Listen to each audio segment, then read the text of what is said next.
Hello guys, welcome back to my YouTube channel. दोस्तों, स्वागत है आज की एक अगली वीडियो में। आज की वीडियो में हम बात करेंगे यूपी टेट के जो सीडीपी के काफ़ी इंपॉर्टेंट क्वेश्चन हैं जो कि विगत वर्ष परीक्षा में पूछे गए क्वेश्चन हैं।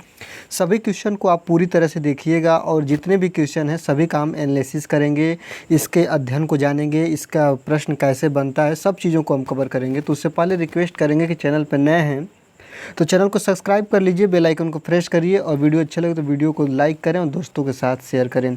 सबसे पहले क्वेश्चन देखेंगे कि 9, यहाँ पे देखिएगा पहला क्वेश्चन है कि 9 महीने के बाद जब बच्चे को माँ के गर्भ से पर्यावरण में डाला जाता है तो उस अवस्था को क्या कहते हैं। सबसे पहले आपको बता दें दोस्तों, गर्भावस्था, ये बात कर रहा है गर्भावस्था की। गर्भावस्था जो होता है वह कितने दिन का होता है? 9 माह का होता है। कितने दिन का होता है दोस्तों? 9 माह। अगर दिन में देखेंगे तो 270 से लेकर 280 दिन की अवस्था को गर्भावस्था बोलते हैं, जो कि बच्चे की माँ के पेट में होता है। कहाँ होता है दोस्तों? बच्चे की माँ के पेट में होता है। यही कह रहा है कि 9 महीने के बाद जब बच्चा माँ के पेट से जन्म लेता है तो वह किस अवस्था में होता है, तो उसको हम लोग बोलते हैं दोस्तों शैशवावस्था। कौन सी अवस्था बोलते हैं दोस्तों? शैशवावस्था बोलते हैं। इसको आप लोग ध्यान रखिएगा। यहीं पे देख लेंगे कि बाल्यावस्था किसे कहते हैं। तो जो बाल्यावस्था होती है, बाल्यावस्था 5 या 6 वर्ष, यहाँ पे देखिएगा 5 या 6 वर्ष से लेकर 12 वर्ष की जो अवस्था होती है उसे बाल्यावस्था कहते हैं। अधिकतर जगहों पे आपको मिल जाएगा 5 वर्ष से 12 वर्ष की अवस्था को बाल्यावस्था कहते हैं। इस बात को ध्यान रखिएगा। यही बात किशोरावस्था करें तो 12 वर्ष से लेकर 18 वर्ष की अवस्था को किशोरावस्था कहते हैं। और प्रौढ़ावस्था जो होती है, प्रौढ़ावस्था, वह 18 वर्ष से लेकर 60 वर्ष की अवस्था को प्रौढ़ावस्था कहते हैं। ठीक।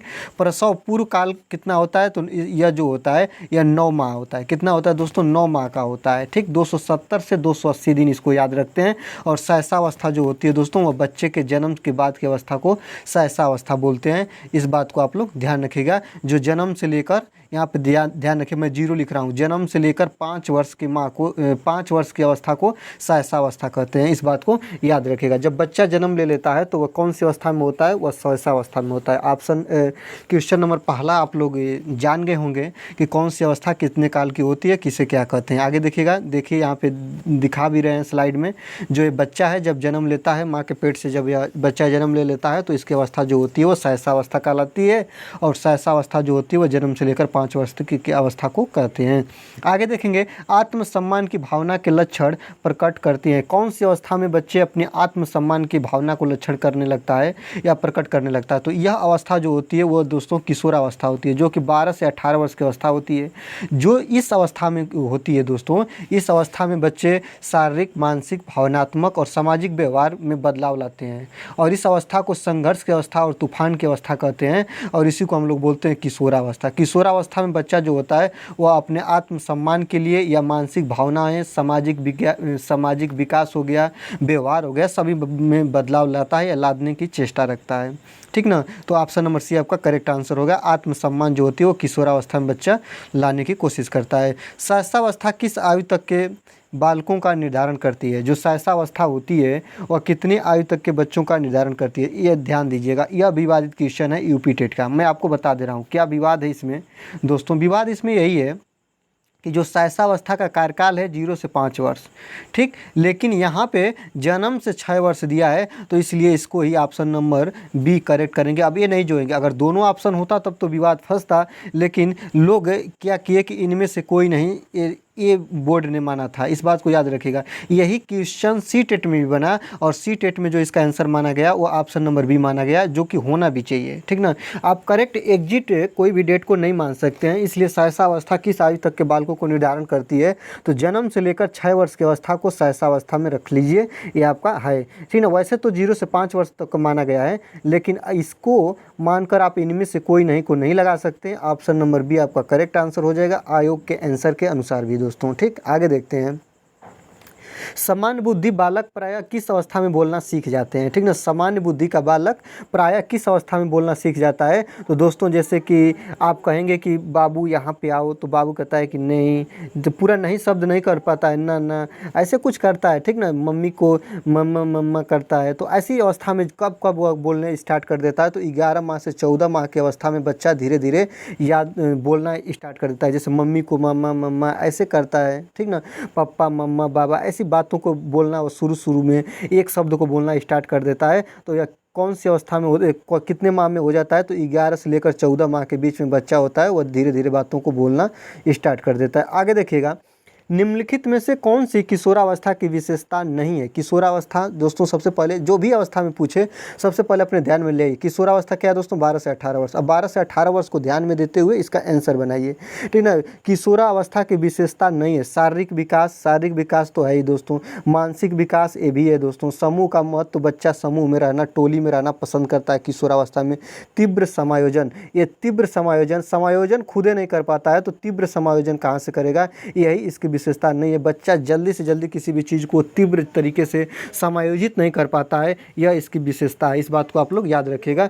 शारीरिक विकास कर लेगा, मानसिक विकास कर लेगा और समूह का महत्व कर लेगा, लेकिन तीव्र समायोजन नहीं कर पाएगा। ठीक, आगे देखते हैं, किस अवस्था को सामाजिक मुस्कान की अवस्था कहते हैं। ठीक ना, सामाजिक मुस्कान किस अवस्था में जो बच्चा होता है वह मुस्कुराना, हंसना जैसी अवस्थाओं को या जैसे कारणों को वह कर सकता है। ठीक ना, तो कौन सी अवस्था में कर सकता है, तो याद रखिएगा यह जो अवस्था होती है दोस्तों वह सहसा अवस्था होती है। कौन सी अवस्था, सहसा अवस्था। सहसा अवस्था में बता दें दोस्तों, 0 से 5 वर्ष की अवस्था को सहसा अवस्था माना गया है। इस अवस्था में बच्चा, अगर आप इसमें अनुकरण करता है, अगर आप हंसेंगे तो बच्चा भी हंसेगा, बच्चे को देखकर आप मुस्कुराएंगे तो बच्चा भी मुस्कुराएगा। मतलब यह अपने पूर्वजों जैसे मम्मी पापा का या संस्कारों का पालन करता है या उनके देखे हुए कृत्यों को करता है। अगर वो हंसेंगे तो भी हंसना स्टार्ट कर देता है। तो सहसा अवस्था में बच्चा इस अवस्था को करता है, या मुस्कान की अवस्था इसे हम कहते हैं। किसे कहते हैं, सहसा अवस्था को। इस बात को आप लोग ध्यान रखिएगा। आगे देखते हैं, निम्नलिखित में से किस पर शारीरिक एवं मानसिक विकास के अलावा व्यक्ति का सामाजिक विकास भी निर्भर करता है। ठीक ना, किस में होता है कि व्यक्ति का शारीरिक और मानसिक विकास के अलावा व्यक्ति का सामाजिक विकास भी इस पर संभव करता है, इसी पर डिपेंड होता है। तो यह कौन सी अवस्था होती है दोस्तों, ये आप लोग याद रखिएगा। आप लोग अगर नहीं जानते हैं तो इस बात को जानने का प्रयास करिएगा। ये जो होता है दोस्तों वो क्या होता है, परिवार होता है। ठीक ना, परिवार कैसे, यहाँ पे देखिएगा 1 मिनट के लिए, परिवार ऑप्शन आपका करेक्ट हो जाएगा। ये मानसिक विकास तो परिवार से होता ही है, यहाँ पे सामाजिक विकास भी होता है। सामाजिक विकास का मतलब परिवार में मम्मी पापा हैं तो कैसे बड़ों के साथ रहना है, यहाँ पे आप सामाजिक विकास सीख लिए। और जैसे कि मानसिक विकास मतलब मम्मी जो होती है, परिवार जो होता है, परिवार को प्रथम विद्यालय माना जाता है। ठीक, इस बात को याद रखिएगा। और माता को प्रथम गुरु माना जाता है। दोनों चीज़ों को अगर आप ध्यान में रखेंगे तो आप समझ जाएंगे कि एक है माता जो कि मानसिक विकास करा रही है, और परिवार है जो कि सामाजिक या सोशलाइजेशन का प्रथम उदाहरण है, जो परिवार से प्रथम सामाजिक की भावना मिलती है या पनपती है या पनपने की कोशिश करती है। इस बात को याद रखिएगा। आगे देखते हैं, सामाजिक एवं संवेगात्मक विकास साथ साथ चलता है, यह कथन किसने दिया था, तो सामाजिक एवं संवेगात्मक विकास क्रो एंड क्रो का यह कथन है। ऑप्शन नंबर सी आपका करेक्ट आंसर हो जाएगा। यह पूछा हुआ क्वेश्चन है, क्रो एंड क्रो का, जो उन्होंने बताया था कि सामाजिक एवं संवेगात्मक विकास बच्चे का साथ साथ चलता है। ठीक, राइट। अगला देखते हैं, विकास का पहलू नहीं है दोस्तों, तो विकास का कौन सा पहलू नहीं है, ऑप्शन चारों आप पहले देखेंगे। शारीरिक विकास, शारीरिक विकास विकास का पहलू है। ठीक ना, राजनीतिक विकास, सामाजिक विकास और चारित्रिक विकास। देखिएगा, चारित्रिक विकास, चरित्र बच्चे का अगर विकास में होगा तो उसको चारित्रिक विकास ये विकास का पहलू है। सामाजिक विकास ये भी विकास का पहलू है, लेकिन राजनीतिक विकास ये विकास का पहलू नहीं है। आप कितने लोग ये बोलेंगे कि राजनीतिक विकास भी विकास का पहलू है, लेकिन ऑप्शन देखेंगे कौन ऑप्शन सबसे इंपॉर्टेंट है, कौन ऑप्शन की निपुणता सबसे कम है। ठीक ना, तो निपुणता अगर ध्यान में रखेंगे तो राजनीतिक विकास की निपुणता सबसे कम है, इसलिए विकास का पहलू नहीं है, तो राजनीतिक विकास नहीं। ऑप्शन नंबर बी आपका करेक्ट आंसर हो जाएगा। आगे देखिएगा, यहाँ पे दिया है कि खिलौनों की आयु अनुकरण द्वारा बालक सीखता है। मतलब खिलौनों की आयु, ध्यान दीजिए, खिलौने की कौन सी आयु है जिसमें बच्चा अनुकरण का मतलब होता है दोस्तों नकल या कॉपी करना। नकल करके कॉपी करके बालक सीखता है, किस अवस्था में, ये बात आपको बताना है। ठीक ना, तो यह जो होती है वो सहसा अवस्था में जो बच्चा होता है वो नकल करके, अनुकरण करके या खिलौने के माध्यम से सीखने का प्रयास करता है। इस बात को याद रखिएगा। सहसा अवस्था 0 से लेकर मतलब जन्म से लेकर 5 वर्ष की अवस्था को सहसा अवस्था कहते हैं। इसी अवस्था में बच्चा मुस्कान जैसे कार्यों को करता है, बच्चा अपना नृत्य कार्य नहीं कर पाता है, दूसरे पर डिपेंड होता है। इस सब बातों को आपको याद रखना होगा, समझना होगा। ठीक, आगे देखते हैं दोस्तों, जिस प्रक्रिया से व्यक्ति मानव कल्याण के लिए परस्पर निर्भर होकर व्यवहार करना सीखता है वह प्रक्रिया क्या है। ठीक ना, वह प्रक्रिया क्या है ये बताना है कि जो जिस प्रक्रिया से व्यक्ति मानव कल्याण के लिए परस्पर निर्भर होकर व्यवहार करना सीखता है। जहाँ व्यवहार शब्द आ जाए दोस्तों उसको समझिएगा सोशलाइजेशन, मतलब दोस्तों समाजीकरण। क्या है दोस्तों, मतलब है आपका समाजीकरण। समाजीकरण ऑप्शन नंबर ए आपका करेक्ट आंसर हो जाएगा। जिस जगह ऐसा बात आ जाए व्यवहार, मानव का व्यवहार मतलब समाज में एक दूसरे के साथ कैसे रहना है, कैसे उठना है, कैसे बैठना है, ऐसी बात करेगा तो वहाँ पे ऑप्शन नंबर ए आपका करेक्ट आंसर हो जाएगा समाजीकरण। ठीक ना, राइट। आगे देखते हैं दोस्तों, किशोरावस्था को जीवन का सबसे कठिन काल कहा जाता है क्योंकि आप लोग याद रखिएगा किशोरावस्था जो होती है दोस्तों वह 12 से 18 वर्ष की अवस्था को किशोरावस्था माना जाता है। सबसे कठिन का जीवन का काल क्यों किया जाता है, क्योंकि इसे संघर्ष की अवस्था, तूफान की अवस्था, मानसिक तनाव की अवस्था या इसमें अपने मतलब कुछ कर गुजरने की अवस्था इसे कहा जाता है किशोरावस्था। किशोरावस्था में बच्चा बहुत कुछ करना चाहता है, कुछ करके अपनी पहचान बनाना चाहता है, तो इसमें शारीरिक परिवर्तन होते हैं। इस बात को याद रखिएगा और समझने का प्रयास करिएगा। क्यों किशोरावस्था का सबसे कठिन काल कहा जाता है, क्योंकि बालक अपने पर नियंत्रण नहीं रख पाता है। ठीक, बालक वीर पूजा करता है, इसमें शारीरिक परिवर्तन होते हैं, बालक भाव प्रधान होता है। ऑप्शन नंबर चारों आपके क्लियर है। ठीक ना, option A B C D सभी सही हैं, लेकिन उनमें सही सबसे देखिएगा तो उनमें सही ऑप्शन नंबर सी आपका सबसे करेक्ट है, क्योंकि यह सबसे ज़्यादा अच्छा भाव दे रहा है। इसमें शारीरिक परिवर्तन होते हैं। शारीरिक परिवर्तन में मतलब दोस्तों व्यवहार में परिवर्तन, मानसिक परिवर्तन, शारीरिक परिवर्तन, सब परिवर्तन आ जाएंगे, सभी चीज़ इसमें आ जाएगी। बच्चे तनाव मुक्त होना चाहता है, बच्चा जो होता है वो कुछ करना चाहता है, बच्चा जो होता है वो तूफान की अवस्था इसको बोलते हैं, सभी चीज़ आ जाएंगे। तो ऑप्शन नंबर सी इस प्रकार पे आप कहेंगे कि ऑप्शन नंबर सी आपका करेक्ट आंसर है। आगे देखिएगा, अच्छे चरित्र में होता है option number A B C D, आप तीनों को देखिए, चारों को देखिए। अच्छा चरित्र बेईमानी होगा ये तो गलत बात है, सहयोग ये तो बात ठीक है, धोखा झूठ। धोखा, जिसका अच्छा चरित्र होगा वो कभी धोखा नहीं देगा, वो कभी झूठ नहीं बोलेगा, वो बेईमानी नहीं करेगा, वो क्या करेगा दोस्तों को एक दूसरे की हेल्प करेगा, सहयोग करेगा। इस बात को ध्यान रखिएगा। ऑप्शन नंबर बी काफ़ी लल्लू क्वेश्चन है। आगे देखिएगा, संवेदना ज्ञान की पहली सीढ़ी है, यह किस प्रकार का विकास है। ठीक ना, याद रखिएगा, संवेदना जो है वह ज्ञान की पहली सीढ़ी है, यह किस प्रकार का विकास है। यह देखिएगा मानसिक विकास है कि शारीरिक विकास है कि भाषा विकास है कि सामाजिक विकास है। संवेदना की बात किया है दोस्तों, संवेदना शब्द जहाँ भी आ जाए वहाँ पे बिना सोचे समझे मानसिक विकास पर आप चले जाइएगा, मानसिक स्थिति को चले जाइएगा। आपका यहाँ पे माइंड से इसका मतलब है, मतलब संवेदना का, बच्चे संवेदना के ज्ञान की पहली सीढ़ी मानसिक विकास से सीखता है। इस बात को याद रखिएगा। ऑप्शन नंबर ए आपका करेक्ट आंसर हो जाएगा। आगे देखिएगा, पुरुष स्त्रियों की अपेक्षा ज़्यादा बुद्धिमान होते हैं, यह कथन दोस्तों ऐसे किस कथन जहाँ भी आ जाए ऐसा भी कथन आता है कि जो गाड़ी होती है वो पुरुष चलाएंगे औरत नहीं चलाएगी, जहाज़ है वह पुरुष उड़ाएंगे औरत नहीं चलाएगी। ऐसी ऐसी बातें जब जहाँ भी आ जाए, घर की रसोइयाँ है औरत बनाएगी पुरुष नहीं बनाएंगे, तो ऐसी जगह जहाँ भी आ जाए दोस्तों लैंगिक पूर्वाग्रह को दर्शाएगा, यह रूढ़वादिता को दर्शाता है। ऑप्शन नंबर बी आपका करेक्ट आंसर हो जाएगा। मतलब कोई भी कार्य कोई भी कर सकता है। ठीक ना, ये बात लैंगिक है, ये पूर्वजों से हमने सीखा है कि घर की खाना औरतें बनाएंगी, पुरुष नहीं बना सकते। ये लैंगिक पूर्वाग्रह है, यह रूढ़िवादिता है, रूढ़िवादिता को तोड़ना होता है और इसका ऑप्शन नंबर बी आपका करेक्ट आंसर हो जाएगा।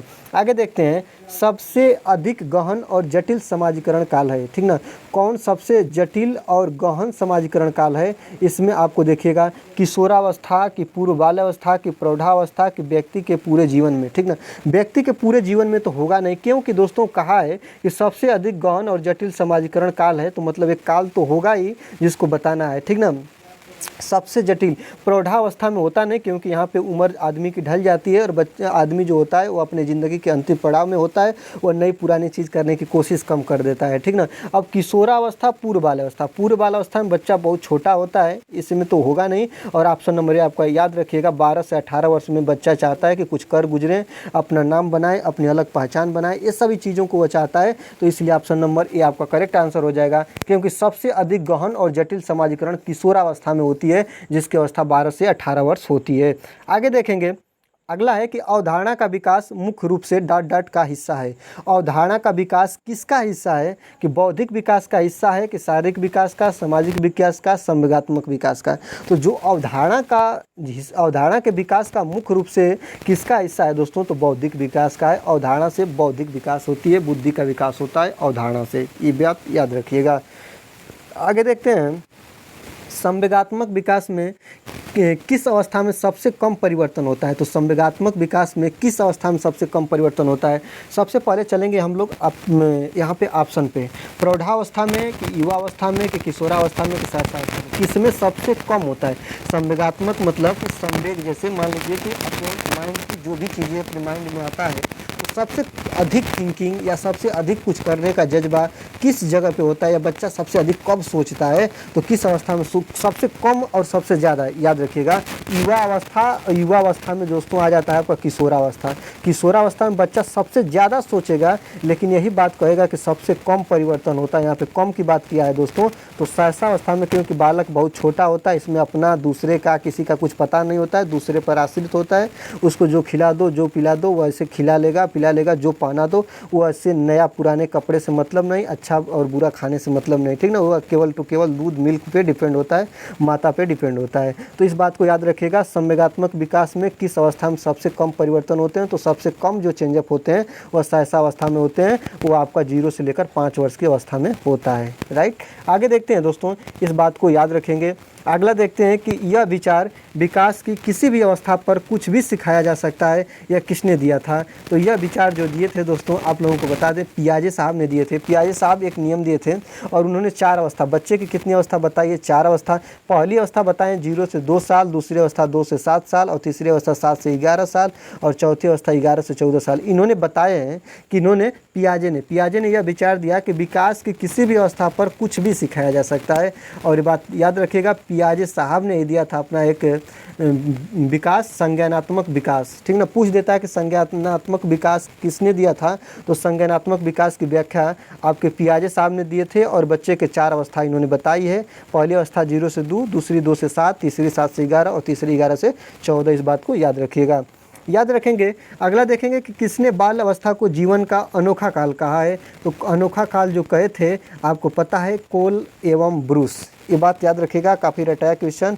इन्होंने बाल अवस्था को अनोखा काल कहा है, इस बात को याद रखिएगा। आगे देखते हैं, शिशु कल्पना का नायक है, अतः उसका भली प्रकार से निर्देशन अपेक्षित है। किसने कहा था कि शिशु कल्पना का नायक है? जो शिशु कल्पना का नायक है, ये राज साहब कहे थे। राज साहब ने बच्चों के बारे में काफ़ी शोध किए, और इस शोध पर उन्होंने बताया कि जो बच्चा होता है वही होता है कल्पना का नायक, आगे का हीरो, या मतलब जीवन का वही हीरो होता है, ठीक ना। बच्चा जैसे शिशु जो होते हैं वह कल्पना करते हैं। कल्पना का मतलब उसका भली भांति अगर निर्देशन किया जाए तो आगे चल के बच्चा एक अलग प्रकार के जीवन, अलग प्रकार की वह जिज्ञासा बच्चों दूसरे के सामने प्रदर्शित करते हैं। तो उन्होंने कहा कि शिशु जब बच्चे होते हैं तो शिशु अवस्था से अगर बच्चे पर एक संज्ञानात्मक विकास, एक बौद्धिक विकास और मानसिक विकास उस पर दिया जाए तो बच्चा जो होता है वो आगे चलकर एक प्रखर बुद्धि का होता है, ठीक ना। तो ये किसने दिया था? राज साहब ने दिया था। ऑप्शन नंबर ये आपका करेक्ट आंसर हो जाएगा। आगे देखते हैं, निम्न में से कौन सी पूर्व बाल अवस्था की विशेषता नहीं है? पूर्व बाल अवस्था की विशेषता नहीं है, ये बात आप लोगों को ध्यान देना है।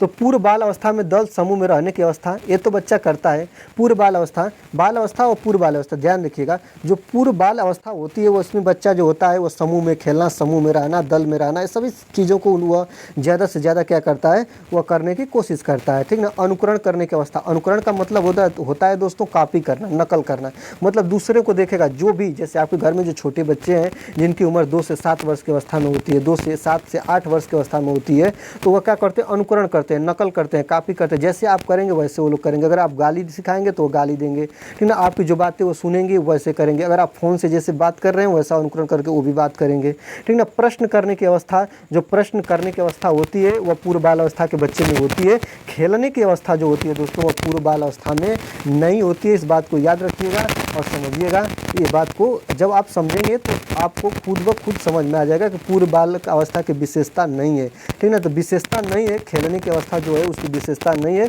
और सभी क्या है दोस्तों, विशेषता है। इस बात को याद रखिएगा। आगे देखते हैं, 6 से 10 वर्ष की अवस्था में बालक रुचि लेना प्रारंभ करता है। कहाँ पे रुचि लेना प्रारंभ करता है? 6 से 10 वर्ष, काफ़ी छोटा समय है। और इस एज में बच्चा कहाँ पे रुचि लेगा? धर्म में। अभी वो धर्म का ज्ञान होता ही नहीं है दोस्तों, वह धर्म के बारे में कुछ जानता ही नहीं है, तो धर्म में कहाँ से वह रुचि लेना स्टार्ट करेगा? मानव शरीर में वह रुचि लेना स्टार्ट ही नहीं करेगा। वह जानेगा ही नहीं कि मानव शरीर क्या है, क्या नहीं है, क्या चीज़ें हैं, क्या उसको खाना है, क्या पीना है, कौन सी विटामिन उसको लेनी है जो उसके शरीर के लिए लाभदायक होगी। ये सब चीज़ें नहीं होता है दोस्तों, जो 6 से 10 वर्ष के बच्चे होते हैं वो यौन संबंधित जानकारियाँ उनको नहीं होती है और वो इस समय भी इस भी चीज़ों पर वो ध्यान नहीं देते हैं। और किस पर ध्यान देना स्टार्ट करते हैं दोस्तों, 6 वर्ष से 10 वर्ष की अवस्था में जब बच्चा होता है वह विद्यालय जाना स्टार्ट करता है, वह विद्यालय संबंधित जानकारियाँ रखता है और 5 वर्ष से जब ज़्यादा होती है तो वह विद्यालय जाना स्टार्ट कर देता है। 5 वर्ष से जब ज़्यादा उसकी क्या हो जाती है, उम्र हो जाती है। इस बात को याद रखेंगे। आगे देखेंगे, उत्तर बाल अवस्था में बालक भौतिक वस्तुओं के किस आवश्यक तत्वों में परिवर्तन समझने लगते हैं। तो याद रखिएगा, उत्तर बाल अवस्था में बालक भौतिक वस्तुओं के किस आवश्यक तत्वों में परिवर्तन समझने लगते हैं। याद रखिएगा, द्रव्यमान और संख्या, द्रव्यमान, संख्या और क्षेत्र।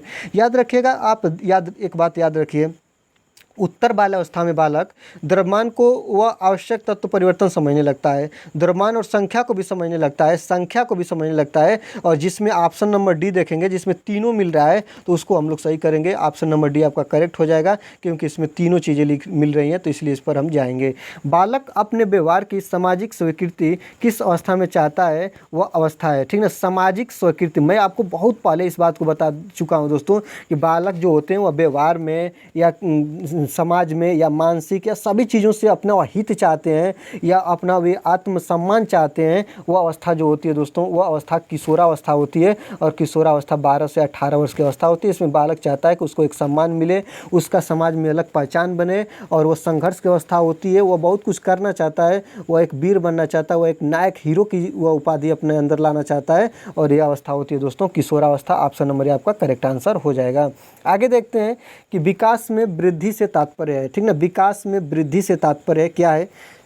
याद रखिएगा, ज्ञान में वृद्धि, ये भी बात सही है, संवेग में वृद्धि, ये भी बात सही है, वजन में वृद्धि, ये भी बात सही है। अगर तीनों चीज़ें हो रही हैं तो आपको विकास में वृद्धि तो हो ही रहा है। लेकिन याद रखिएगा, ऑप्शन नंबर डी देखिए, इसमें सभी तीनों चीज़ें मिल जा रही हैं। आकार, सोच, समझ, कौशल में वृद्धि अगर हो रहा है तो वह विकास में वृद्धि से यही तात्पर्य है दोस्तों। ऑप्शन नंबर डी आपका करेक्ट हो जाएगा क्योंकि इसमें सभी चीज़ें मिल रही हैं, इसलिए यह काफ़ी अच्छा आपका आंसर होगा ऑप्शन। तो इसलिए ऑप्शन नंबर डी पर हम जाएंगे। आगे देखेंगे, बाल्यावस्था को काम की प्रसुप्तावस्था किसने कहा है, ठीक ना, बाल्यावस्था को काम की प्रसुप्तावस्था किसने कहा है। तो याद रखिएगा, जब इसको आप लोग देखेंगे, इसको आप समझेंगे तो आपको मिलेंगे एक सिगमंड फ्रायड, ठीक ना। ऐसे ये मनोवैज्ञानिक हैं जिन्होंने बताया है कि बाल अवस्था को काम की प्रसुप्तावस्था कहा जाता है और यह सिगमंड फ्रायड साहब के यह कहा गया बयान है और इनकी यही बात कहे हैं इन्होंने, ठीक ना। याद रखिएगा इसको। आगे देखिएगा, बालक का विकास परिणाम है, बालक का जो विकास का परिणाम है,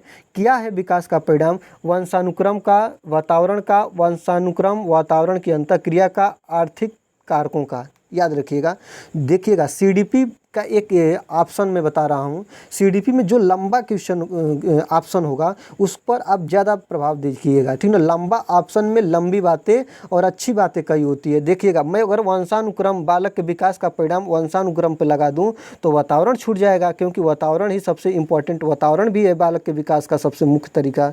और आर्थिक कारक, अगर बच्चे के पास पैसा नहीं है, बच्चे के पास संपन्न और सुख सुविधा नहीं है तो बच्चा विकास नहीं कर पाएगा, ये भी चीज़ है। लेकिन ऑप्शन नंबर सी देखिएगा दोस्तों, इसमें वंशानुक्रम, वातावरण और वातावरण की अंतःक्रिया सभी चीज़ों को रखा है। तो सबसे अच्छा आपका option correct answer option number C हो जाएगा, जो कि आपका करेक्ट हो जाएगा। आगे देखिएगा, दिया है कि वृद्धि और विकास में क्या संबंध है, एक दूसरे के विरोधी हैं। बिल्कुल नहीं है। ऐसे कैसे कह सकते हैं कि विकास एक दूसरे के विरोधी हैं, वृद्धि और विकास एक दूसरे के संपूरक हैं। क्या है दोस्तों, संपूरक हैं, ये बात याद रखिएगा। ऑप्शन नंबर सी आपका करेक्ट हो जाएगा। जो वृद्धि और विकास होती है एक दूसरे पर क्या होती है, डिपेंड होती है, आश्रित होती है। ऑप्शन नंबर सी आपका करेक्ट आंसर हो जाएगा।